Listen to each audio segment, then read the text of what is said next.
Good evening, everyone. Thank you for joining the Equal Hope segment on CAN TV. My name is Leilani Laxon Soltesiak. For those of you who are joining us for the first time today, welcome. For those of you who have tuned in the past, thanks again for joining us today. Equal Hope is a nonprofit organization whose mission is to eliminate health disparities.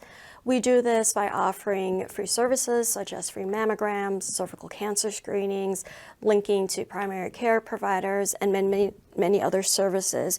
We also assist with getting vaccinations like the HPV, COVID, and flu shots. Visit us at equalhope.org today or give us a call at 312-942-3368. You can also find us on Facebook, Twitter, Instagram, and TikTok. Look for Equal Hope _IL. That's Equal Hope _IL. I also wanted to mention that Equal Hope is currently having a restaurant tour where you can dine at select restaurants, and a small portion of proceeds from each restaurant will go back to Equal Hope. Visit the official restaurant tour website at restauranttour.com to learn more and get involved. October is Breast Cancer Awareness Month. Here to talk with us about this month's Breast Cancer Awareness Month is Dr. Lauren Green. She is a radiologist in the Division of Breast Imaging in the Department of Diagnostic Radiology and Nuclear Medicine at Rush University Medical Center here in Chicago. Dr. Green, thanks again for joining us today. Thank you so much for having me, Leilani. Breast cancer is the most common cancer diagnosed among women, as well as the leading cause of cancer deaths among women worldwide. Although mortality rates have decreased nationwide, there is an existing breast cancer mortality disparity in Chicago for Black women compared to their white counterparts. Institutions and organizations have implemented interventions to address this disparity, bring awareness to the issue, and increase access to early breast cancer screening. Early detection is critical, and medical guidelines recommend that women should receive regular screening with breast imaging. Breast health is a vital part of every woman's healthcare plan. Discussing breast health as well as the recommended timing and frequency of screening tests with your doctor is essential. So let's get started. Dr. Green, tell our listeners about yourself and how you got into the medical field. Well, I was born and raised on the south side of Chicago in Morgan Park, and I became interested in the field of medicine pretty early because my father is a physician, and he actually specializes in the field of radiology as well. So I ended up following in his footsteps. I always enjoyed science, particularly biology, and I enjoy helping the community, so medicine seemed like a good field for me. I practiced at UIC for a number of years in the Department of Radiology, where I was their head of breast imaging and the co-chair of their Center for Breast Care before I transitioned to Rush University Medical Center in January of this year. Great. So tell us, what is breast imaging exactly? So breast imaging is an area of medicine, and we use medical pictures of taken of the breast to help identify breast cancer and other problems. And what are the different types of breast imaging available for men and women? So there are a number of different types of breast imaging exams, and a lot of them both men and women can undergo those exams. There are a number of different scenarios, but I'll just talk about a few of them.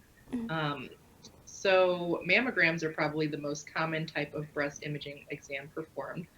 That is an X-ray that's specially tailored to evaluate the breast tissue. And most mammograms performed are screening mammograms. So these are recommended for women. Women at average risk should start screening at age 40 and every year. And in addition to screening mammograms, if a patient has a breast problem or something was found on their screening mammogram, they may come in for a diagnostic mammogram. Those diagnostic mammograms can be performed in men as well if they have breast issues, most commonly lumps.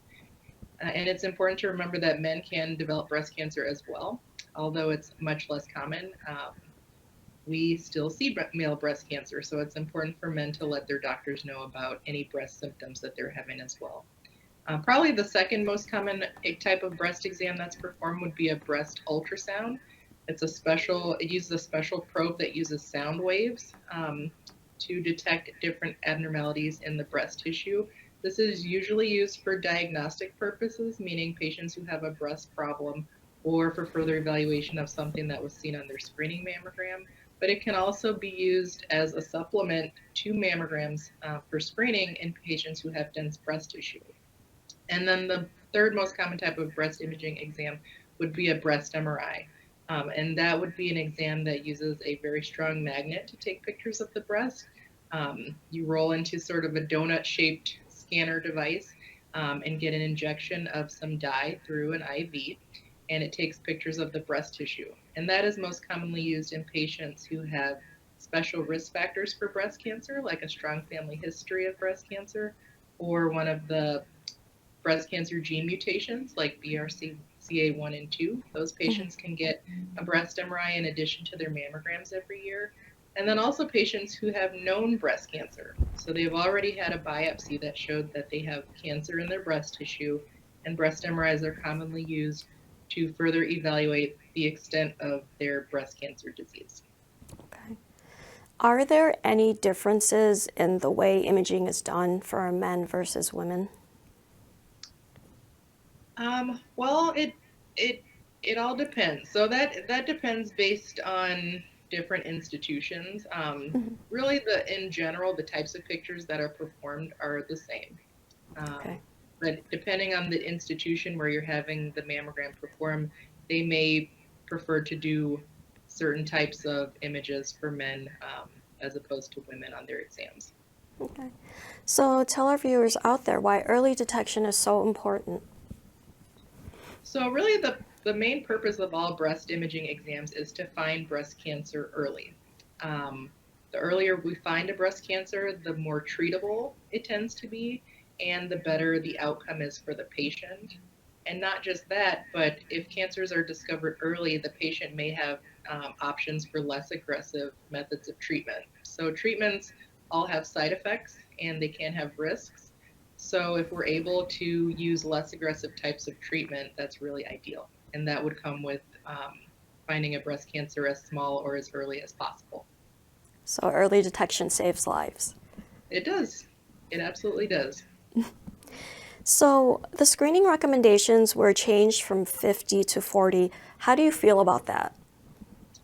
Well, historically, it was recommended, pretty much most medical organizations recommended that women at average risk for breast cancer start screening at the age of 40, meaning they start receiving their first mammogram at age 40 and they should continue every year as long as they're in good health. A few years ago, the U.S. Preventive Services Task Force came up with some very controversial recommendations, and they decided to push the recommendation for screening mammograms back to age 50. Mhm. And patients in their 40s, it was sort of an optional recommendation for them. And then after that, some other organizations decided to split the difference, and they recommended starting screening mammograms at age 45.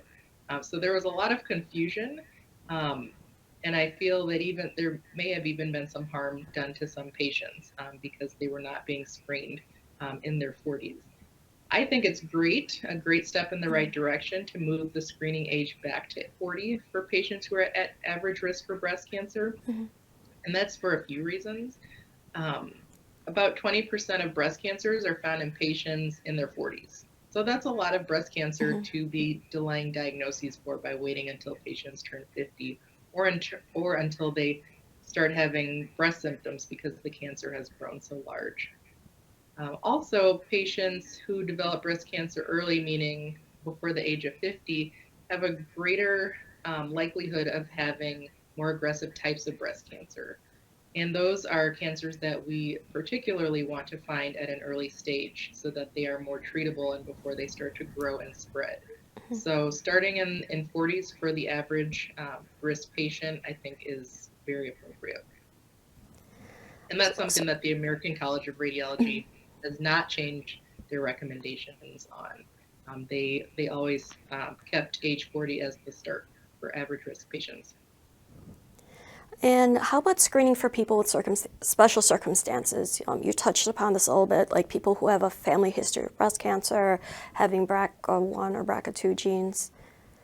Sure. So patients who have strong family histories of breast cancer, also ovarian cancer and some other cancers, patients who have the breast cancer gene mutations, the most commonly known are probably the BRCA1 and 2 gene mutations, but there have been a number of other mutations identified in recent years.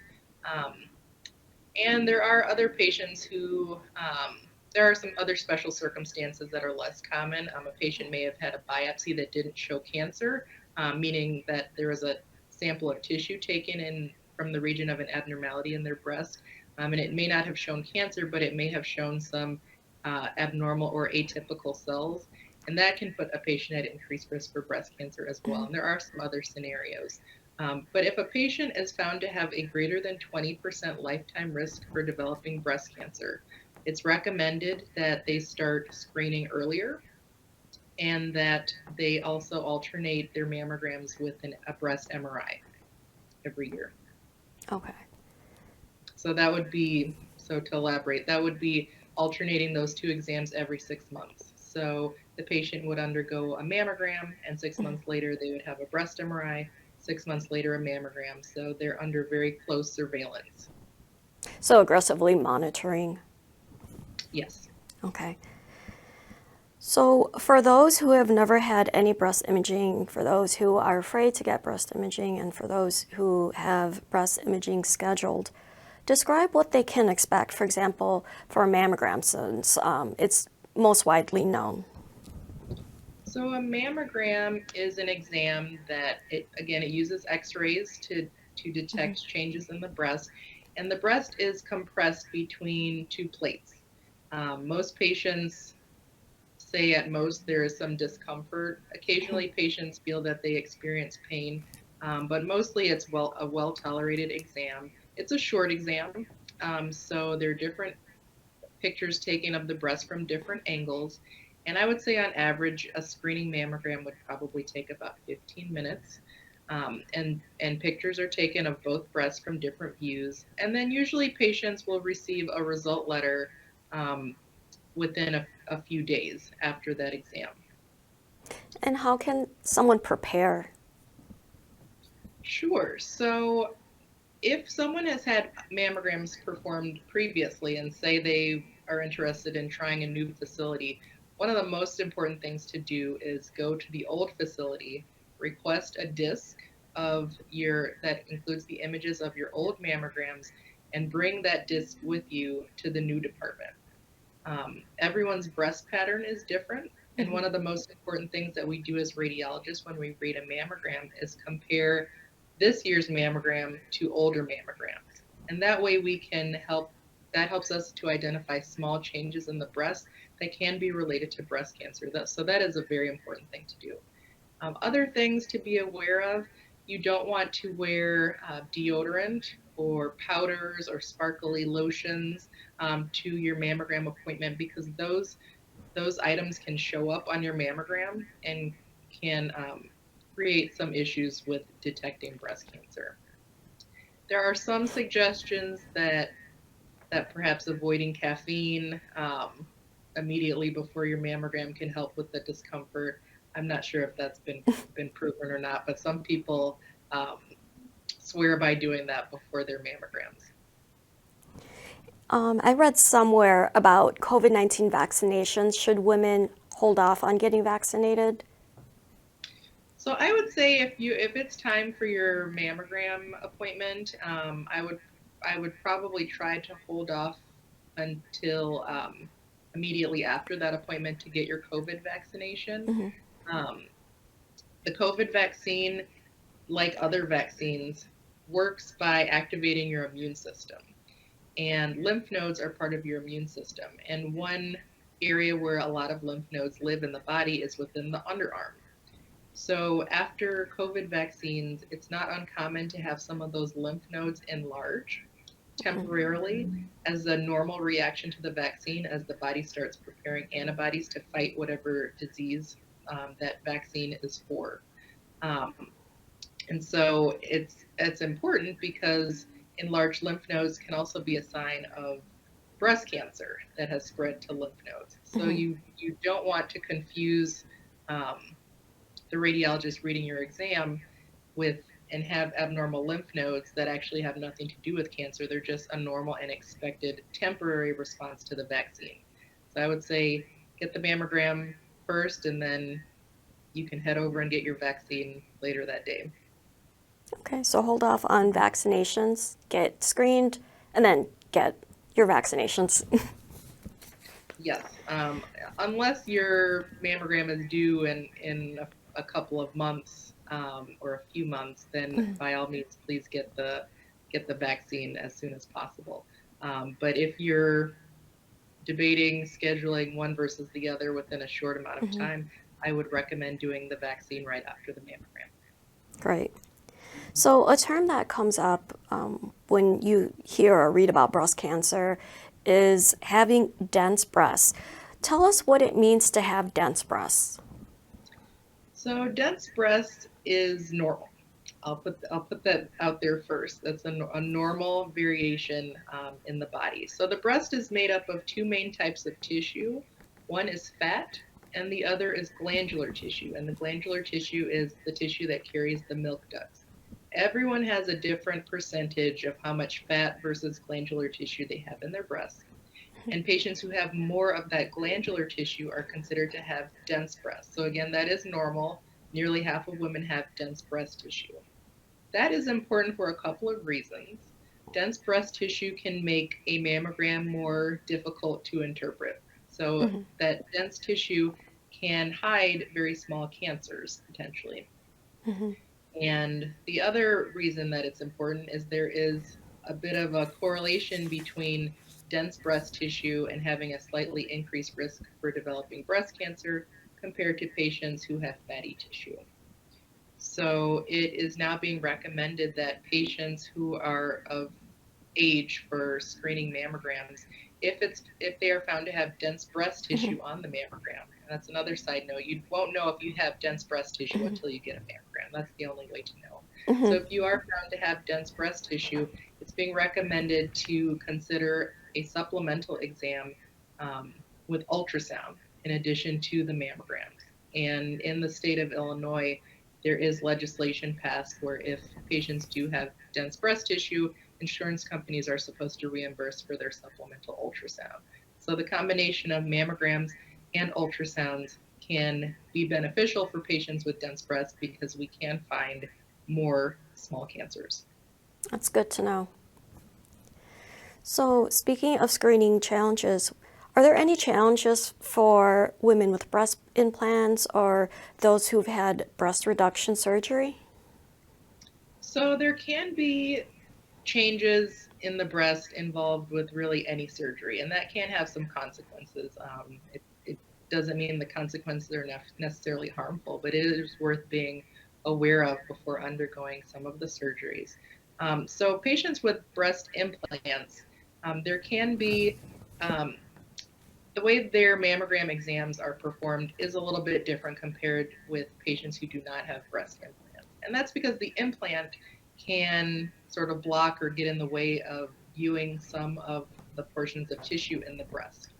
So patients who do have breast implants usually undergo some additional mammogram views in combination with the standard mammogram views.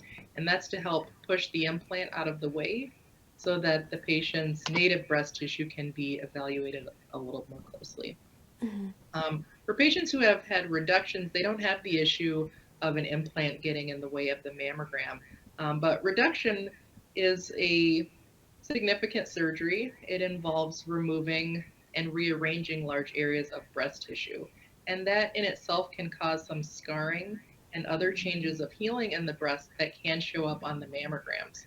So patients may have to undergo some additional mammogram and possibly ultrasound imaging to prove that those areas are related to changes from surgery and not related to cancer.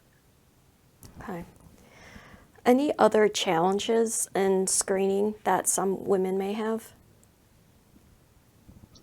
Just in general, or?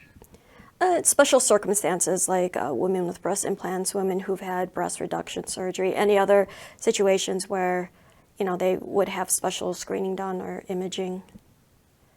Um, I would say it's probably not a huge challenge, but sometimes patients have other medical devices in the chest or the breast tissue. For instance, a patient may have a dialysis catheter, one that's inserted into the neck. They may have a chest port where they receive infusions for sometimes cancer or other types of medical problems or shunt tubing for certain neurologic issues. Sometimes those items can require a little bit of different manipulation of the breast to get some of that out of the way in order to get the best quality picture possible. Okay. So we have about 4 minutes left. Tell us, how can women access breast imaging services? Should they go online, or like how do they start the process of getting imaging done? Sure. So the best way is going through your healthcare provider. So they can help you with whatever referrals or orders may be needed for various breast imaging services.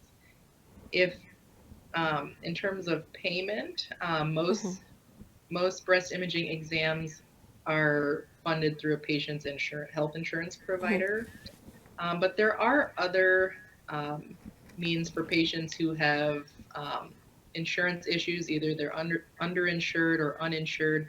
There are a number of programs such as Equal Hope or the Illinois Breast and Cervical Cancer Program or a Silver Lining Foundation. Great organizations who help fund breast imaging services for patients who have difficulty in doing so themselves. So there is help out there if you need it, if you're uninsured and underinsured. It's just a matter of looking and calling the right people. Absolutely. Doing a little bit of research. You may be able to find some services online. A lot of healthcare providers and hospital organizations have resources available. Great. So, what advice do you have for people, men and women, still hesitant in scheduling a breast imaging test? I would say it may sound cliche, but it honestly could be a life-saving decision to get the exam. These exams are safe, they're relatively quick, and um, overwhelmingly people tolerate the exams quite well. And it's just a small step that could have big rewards for your health. Um, a lot of people are scared of the results they may receive. The vast majority of breast imaging exams have a negative result, meaning that cancer is not found.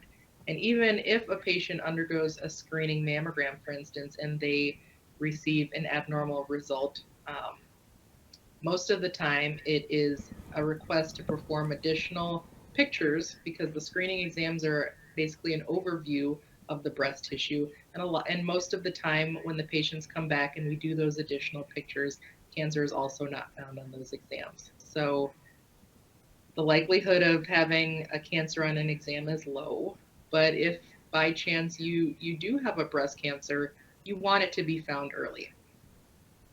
So, if you do get that call back, don't worry. Call back the clinic, Right. get whatever test they recommend, and go from there. Exactly. You don't want to panic right away. I understand the anxiety that it creates, but it's not a guarantee that breast cancer was found on your screening mammogram. Okay, great. So, Dr. Green, I would like to thank you for being on our show again and coming out for Equal Hope. Thank you so much for having me, Leilani. It's been a pleasure. Thank you. So join us next time for our next Equal Hope show on Tuesday, November 28th, which is the fourth Tuesday of every month. Our show is every fourth Tuesday of the month from 5 to 5:25 p.m. Our next show will be on alcohol dependence with Dr. Faith Somerset Williams from Northwestern University.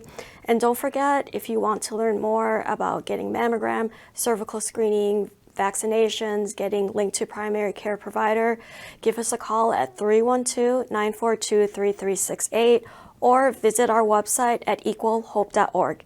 Thank you and good night.